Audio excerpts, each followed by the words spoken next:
Buyers are swiping through photos of homes on Zillow, Redfin, and Trulia like they are swiping through life partners on Tinder, Bumble, and Match.com. They have attention deficit disorder, swiping through restaurants on Yelp. On this small screen, no one cares about your print ads that are huge in the local magazine. I mean, yeah, but that's not where they're looking. This is the remote control to their lives. Most agents just take the photos from the photographer in the order, they deliver them, and they just upload them. Who cares if the pool's the 44th photo? We lose them at photo 7. It is our job as the realtor to put buyers at the center of an aspirational story. This week, I am in San Diego for Tom Ferry's Elite Retreat, where I will be hosting a mastermind on selling luxury real estate. Watch this. Tom Ferry is the preeminent real estate coach internationally. I have been coaching with his organization for several years, and I am so excited that they have asked me to host a mastermind selling luxury real estate. This is gonna be awesome. I'm a little nervous, but I think we're gonna be okay once we're in the zone. Here we go.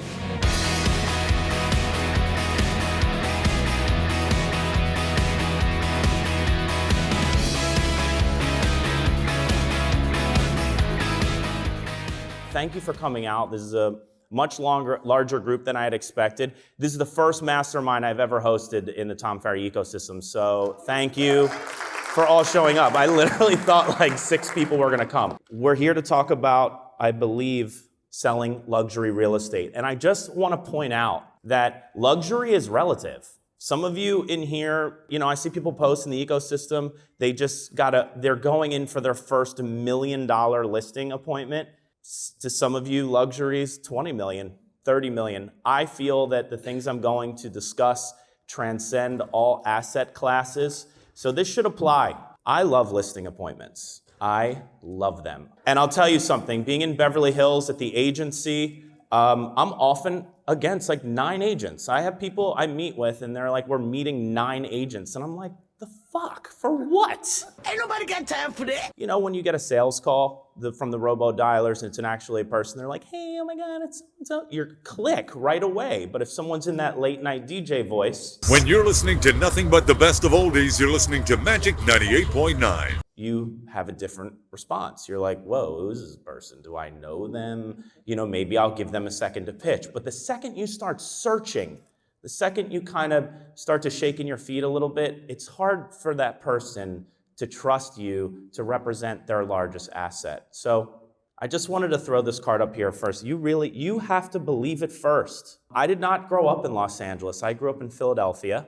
I built my business from hustle, from scratch. For those of you that are practicing business near where you grew up or where you grew up, you have no excuse, because my market is insanely competitive, and if I'm doing it, you can too. And for the record, I'm not like there at the top of the mountain. I'm still rising too. Tom and Jay were constantly talking about preeminence in the marketplace. Preeminence, preeminence, preeminence, just being known, being known. It really got me thinking, because for the last few years, I have been working very, very hard. My numbers are triple crown as far as days on market, my sales price to list price. I think at one point, in a year, my sales price to list price was like 100%. I was crushing people in negotiation.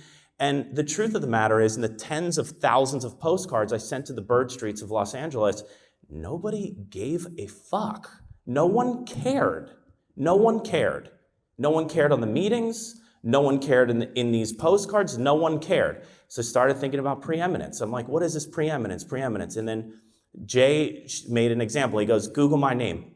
And like 78 million results came back. Then another agent in the room, we Googled her name, and she's like a high producer. You couldn't just get into this thing. Frankly, I don't know how I was allowed into it.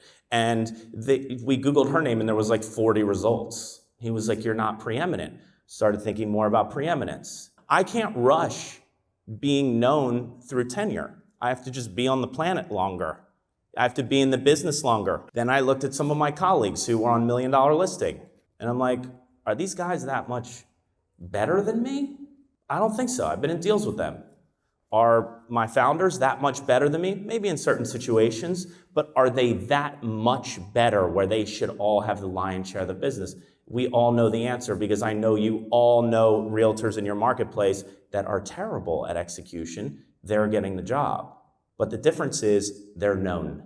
They are known. So I shifted my entire business strategy to being known. You have to start thinking about what is your value proposition versus the big agent who has preeminence, right? They're known. They're known. There's a few agents in LA, one in particular, she's been crushing real estate for 4 decades. She trades on her name. She is preeminent like a motherfucker. She's everywhere. She's on the freeway. I mean, I don't mean driving on the freeway. I mean, there's a sign up like this portion of the freeway sponsored by, she's everywhere.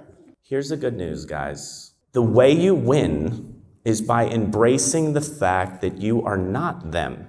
Everyone is so worried that, I'm not her, I'm not him in my market, I'm not them. Your lean-in is that you're not them. That is your power, because many people, and as all of you have known, our job description has changed dramatically. Certainly in the last cycle, we have to be more technologically savvy, we have to be aware of our market, we have to get into the psychology of buyers. But the way to break into luxury, or this market that's the ceiling, is to start building leverage brick by brick. So let's talk about ways to build leverage brick by brick. And a lot of these are not rocket science, but I'll give you some case studies of my own. Affiliation. The easiest way to leverage credibility is through affiliation. I think it was a famous cartoon character who once said, if you can't beat them, join them. If there's any basketball fans in the room, you're recognizing this meme here. When someone calls my office and says it's, X calling from Aaron Kerman's office or Mauricio Umansky's office, I have a different response than when someone calls me from another company. And for the sellers in the high end that are sophisticated, that are tracking the market and watching, it works the same way. So this is the easiest way. If you really want it and you want it to happen quickly, you have to stop what you're doing and join the biggest team in town. It's the fastest way. The whole point of why I'm with the agency is so I can say, we sold the Playboy Mansion. They're like, the agency, what agency? Oh, we just sold Robert Lane for $75 million. A few syllables is instantaneous credibility. So this is the fastest way. Affiliate yourselves with the agents that are already doing it. They'll mentor you, make yourselves indispensable to them. Open houses. I once held an open house for a buddy of mine. The first people that came in, they weren't from LA. They were renting. They were waiting for a year to figure it out. That night, I got home. I think I had some wine or something like that, and I started waxing poetic about the different neighborhoods of the Hollywood Hills to them. They said, cool, this is amazing. I called them and I said, I know of one off-market property for you. I showed it to them and sold them the first place. I think that house was $3 million.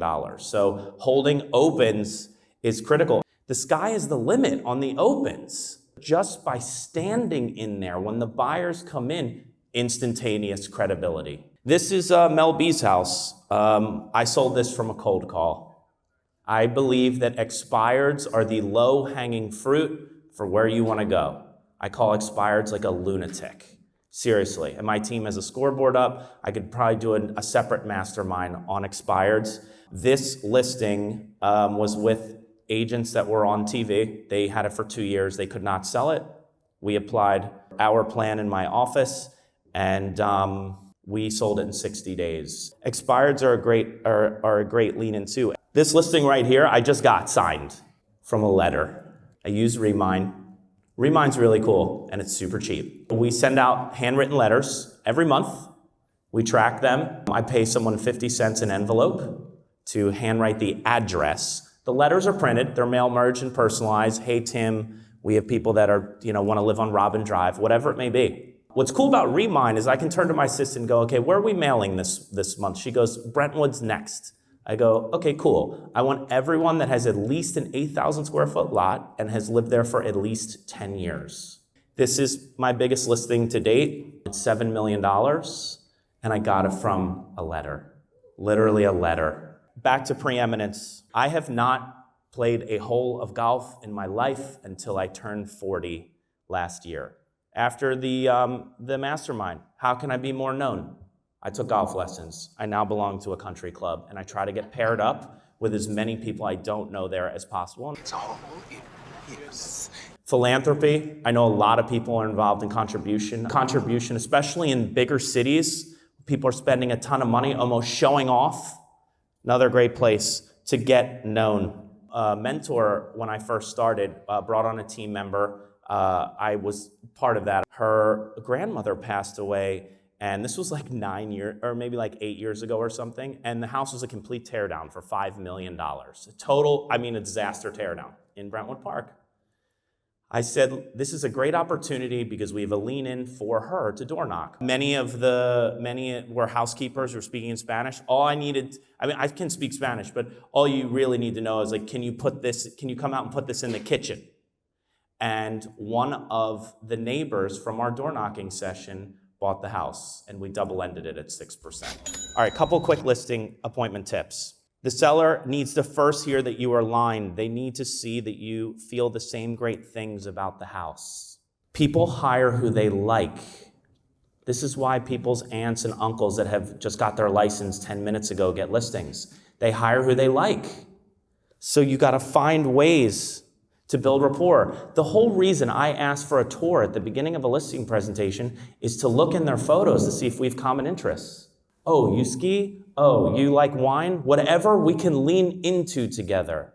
If they like you, that's like 90% of it. It's the same with everyone. You got to ask questions. You are not learning anything while you're talking. Ask questions, as many as possible. A lot of agents get cocky, and they walk into listing appointments and they think that their value proposition is they are not afraid to tell you how shitty your house is.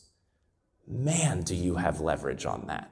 I'm not saying stick your head up their rear end, but I am saying remember, a house has an emotional attachment to it. It's not like a stock.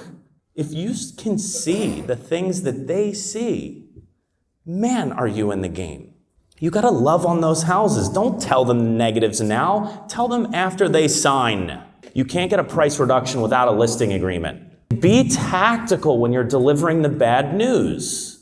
You have to go in and crush the seller. When you call to confirm the appointment time, remember to ask what's important so you can tailor the appointment to them.